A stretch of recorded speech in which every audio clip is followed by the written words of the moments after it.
जय माँ काली, जय माता दी, जय महाकाल। कैसे हैं आप सभी लोग? आशा करती हूँ माँ कालका की कृपा से आप सभी लोग बहुत सुखी होंगे। माँ भगवती आपके ऊपर यूं ही कृपा बनाए रखें, आपको शक्ति और भक्ति प्रदान करें। तो इसी के साथ वीडियो को शुरू करते हैं। जयकारा माँ कालिका का लगाते हैं। और बहुत से बच्चों के मन में सवाल रहते हैं कि नवरात्रि आ रही है, साधना कैसे करें, क्या करें, शरीर में बंधन हो गया है, शक्तियों का उतारा कर लिया गया है किसी भी दरबार में जाके। तो सबसे पहले हम सवालों के जवाब देते हैं कि किसी बच्चे का कमेंट आया था माँ भगवती के चरणों में कि माँ या दीदी शरीर का बंधन कर लिया है और शक्तियों का उतारा कर लिया है, अनुभव बंद हो गए हैं, कैसे अनुभव हो, शक्तियाँ कैसे खुलें। तो मेरे पास टाइम तो अभी नहीं था, मैं 1 तारीख तक जैसा कि बहुत बिज़ी हूँ इस टाइम पर 1 अप्रैल तक, लेकिन मुझे लगा कि नवरात्रि आ रही है और बच्चों के लिए ये वीडियो बहुत ही कारगर सिद्ध हो सकती है। तो मैं बहुत ही अपना इम्पोर्टेंट टाइम निकाल कर आपके लिए वीडियो रिकॉर्ड कर रही हूँ। तो वीडियो को अवश्य ध्यान से सुनें और वीडियो को शेयर करें अवश्य। तो बात कर लेते हैं नवरात्रि में। यदि जो बच्चों को अनुभव नहीं हो रहे हैं, अनुभव बंद हो गए हैं, आप किसी दरबार में गए हैं, आप किसी भी फालतू दरबार में चले जाते हैं, फालतू में सिर्फ उन्हीं को बोलती हूँ जो झूठ झपाट करते हैं, जीवन में बच्चों के साथ खिलवाड़ करते हैं, बच्चों की भक्ति के साथ और शक्ति के साथ खिलवाड़ करते हैं। तो ऐसे लोगों का भला नहीं होता है और वो कभी भला नहीं कर सकते किसी का। तो सबसे पहले कहीं ना कहीं हमारी भी गलती होती है कि हम गलत जगह जाते ही क्यों हैं। सबसे पहले अपनी इष्ट पर भरोसा करो, अपने घर में जो दरबार है, आपका घर में मंदिर है, उस पर विश्वास करो। आप सिद्धपीठ मंदिर भी जा सकते हो, है ना। तो ये मैं आपको माँ के तौर पर, आपकी दीदी के होने के नाते मैं आपको समझा रही हूँ। तो सबसे पहले अपनी इष्ट पर और भरोसा अपने भगवान पर ही करो। मैं तो कहती हूँ मेरे पर भी मत करना, मैं भले ही वीडियो रिकॉर्ड करती हूँ, मैं भी कोई नहीं हूँ, मैं भी माँ की बच्ची हूँ, कुछ नहीं जानती। जैसा कि वो बुलवाती है वैसा ही मैं आप लोगों के लिए बोलती रहती हूँ, ठीक है। तो नवरात्रि 30 तारीख से चैत्र की नवरात्रि है। यदि आप इन 9 दिनों में माँ की सच्चे दिल से साधना पूजा करते हैं, निश्चित भरोसा करके करते हैं, तो निश्चित ही आपकी शक्तियाँ बंधन खुल जाएंगे।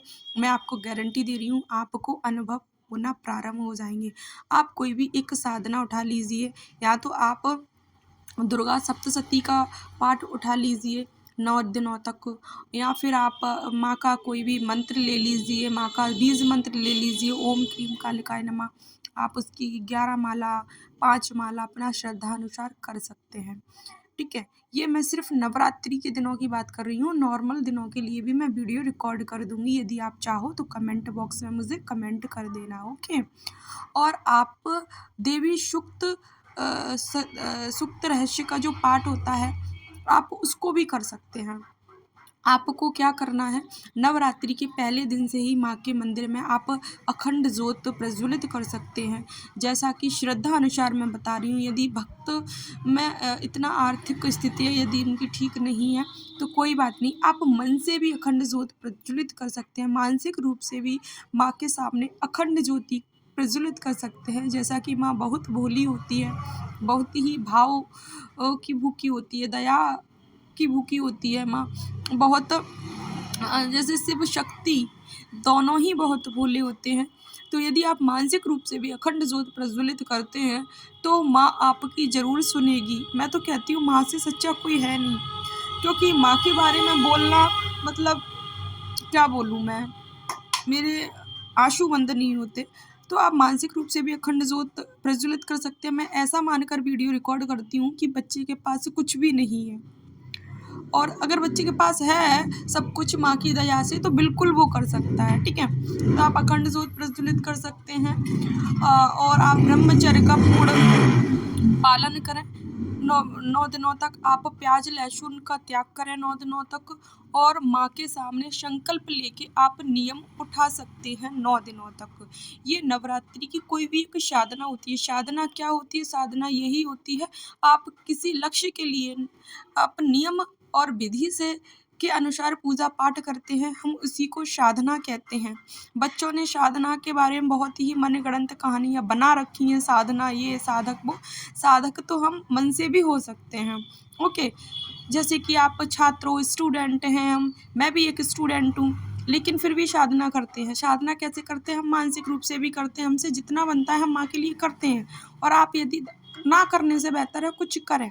यदि आप कुछ करते हैं तो वो भी आपको निश्चित ही फल देता है, क्योंकि माँ भगवती के सामने आप कुछ भी करते हैं आपको उसका फल ज़रूर मिलता है। माँ किसी का उधार नहीं रखती, माँ सबको 10 गुना करके वापस लौटाती है।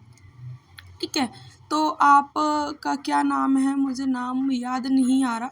जो भी बच्चा है तो आप ज़रूर निश्चित ही माँ के सामने आप 11 माला का नियम उठा सकते हैं। कोई भी बच्चा यदि उसकी शक्तियों का बंधन हुआ है तो, या फिर उसके मन में कोई भी मनोकामना है। हाँ, एक बात तो याद रखना, किसी की बुराई ना छुपी हो, किसी के प्रति आपके मन में बैर भावना ना हो, क्योंकि इसके परिणाम गलत हो सकते हैं। हम माँ से जुड़े हैं, माँ से जुड़ना है हमको, माँ की भक्ति प्राप्त करना है, माँ का प्यार पाना है, माँ से मिलना है। जब बच्चों के अंदर माँ से मिलने का, माँ की भक्ति का जिज्ञासा हो जाए तो फिर सारी चीज़ें छोटी हैं इस संसार में। उस लेवल तक पहुँचते पहुँचते हमें सब कुछ छोटा लगने लगता है। इसलिए आप ज़रूर ये नियम अपनाएं। और आपको क्या करना है, अष्टमी वाले दिन आप एक माँ के सामने हवन अवश्य करें, 108 लौंग का। ठीक है, 108 लौंग का आप हवन करें ओम क्रीम कालिकाय मंत्र का। यानी कहने का अर्थ ये है, यदि आप ओम क्रीम कालिकाय मंत्र उठाते हैं आप इस जाप को नवरात्रि में, तो आप 108 लौंग का ओम क्रीम कालिकाय नमः स्वाहा बोलकर आप हवन में प्रज्वलित करना है। साथ ही भैरव बाबा को नहीं भूलना है, बजरंगबली को, महादेव को और माँ काली को। और ठीक है, ये देवी देवता, उनके सहायक देवी देवता हैं, उनका भी आपको ध्यान अवश्य करना है। आप के गुरु हैं तो एक माला आप गुरु के नाम की कर सकते हैं, अन्यथा आप माँ कालिका को गुरु बना सकते हैं। आप स्वयं शिव शंकर को भी गुरु बनाकर उनके नाम की आहुति दे सकते हैं। ठीक है, यदि आपको जानकारी समझ में आ रही हो तो वीडियो में अवश्य मुझे फीडबैक दें। ठीक है, जिससे मुझे समझ में आए कि हाँ, बच्चों को समझ में आ रहा है, मेरी बताई हुई जानकारी उनको समझ में आ रही है। तो मुझे फीडबैक अवश्य दें। और इसके अलावा मैं क्या बोल रही थी, एक तो मैं भूल जाती हूँ, आपको बताते बताते भाव में खो जाती हूँ, है ना।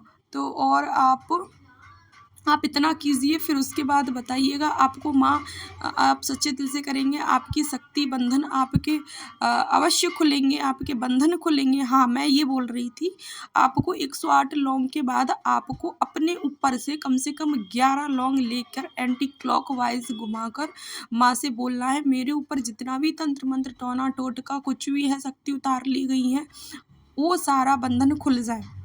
तो आप देखेंगे जब आप हवन में ऐसा एंटी क्लॉकवाइज 11 बार अपने सर से ऊपर से घुमाइए 11 लौंग को, या फिर आप 11 लौंग लीजिए 7 बार घुमा लीजिए। ओके, 7 बार घुमा लीजिएगा। फिर आपको 7 बार मैंने इसलिए बोला है क्योंकि अपनी बॉडी में 7 चक्रास होते हैं, तो आप 7 चक्रास जब आपके ओपन होंगे तो आपको अनुभव होंगे।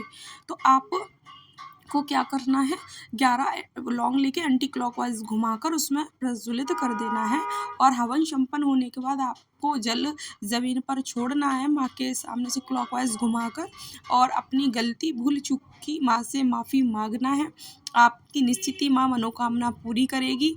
माँ पर विश्वास रखो और माँ से जुड़े रहो, माँ पर ही विश्वास करो। यदि कोई सच्चा भक्त है, कोई सच्चा संत है, कोई सच्चा गुरु मिलता है तो अवश्य उनके सानिध्य में आप भक्ति शक्ति कर सकते हैं, लेकिन कहीं गलत दरबार में ना जाया करें। मैं सभी से यही रिक्वेस्ट करती हूँ, हर किसी पर हाथ दिखवाना, हर किसी पर सिर से हाथ रखवाना, क्योंकि कलयुग है और कोई किसी का भला नहीं चाहता यहाँ। तो इसलिए वीडियो पसंद आई हो तो लाइक अवश्य करें, वीडियो को शेयर अवश्य करें, मुझे फीडबैक अवश्य दें आपको जानकारी समझ में आई हो। और आपको कुछ और भी जानकारी चाहिए नवरात्रि के बारे में तो मैं अवश्य टाइम निकाल के वीडियो रिकॉर्ड करूँगी। इसी के साथ सभी पर माँ कालिका की, भगवती की, शिव शंकर की कृपा बनी रहे। राधे राधे। जय माँ काली, जय हनुमान, जय शिव।